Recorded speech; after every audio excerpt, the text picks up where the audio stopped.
ముందుగా సిద్దిపేట జిల్లా ప్రజలందరికీ హృదయపూర్వక నమస్కారం. అదేవిధంగా సిద్దిపేట జిల్లాలో నూతనంగా ఎన్నికైనటువంటి అన్ని రాజకీయ పార్టీల సర్పంచులకు, అన్ని రాజకీయ పార్టీల మండల పౌర అధ్యక్షులకు హృదయపూర్వక నమస్కారం.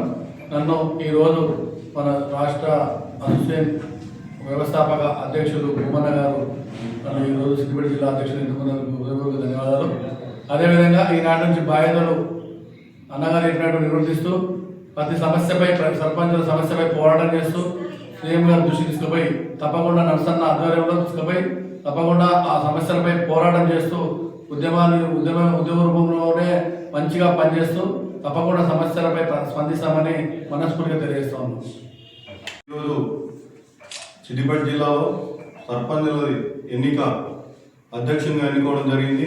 అలాగే గజ్వేల్ నియోజకవర్గంలో సర్పంచులకి ఫోరం అధ్యక్షులు ఎన్నుకోవడం జరిగింది. ఈరోజు దానికి వచ్చినటువంటి మన వ్యవస్థ అధ్యక్షుడు భూమయ్య యాదవ్ గారు ఈరోజు కొన్యాల పాలెంని సిద్దిపేట జిల్లాగా ఏకరీయంగా ఎన్నుకోవడం, సర్పంచులందరూ ఎన్నుకోవడం జరిగింది. అలాగే నన్ను గజ్వేల్ నియోజకవర్గంగా సర్పంచ్ ఫోరం అధ్యక్షులు ఎన్నుకోవడం జరిగింది. ఈ రోజు నుండి ప్రతి ఒక్కరికి ఏ సమస్య వచ్చినా అందుబాటులో ఉండి అందరితో కలుపుకొని కులమత విభేదాలు లేకుండా అందరితో పనిచేస్తానని చెప్పి మాట ఇస్తున్నాను.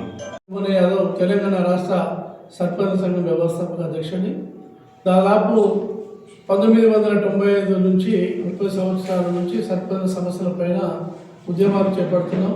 సర్పంచ్ సమస్యలపైన నిధులు, విధులు, అధికారాలు కల్పించాలని దాదాపు పోరాటం చేయడం జరుగుతుంది.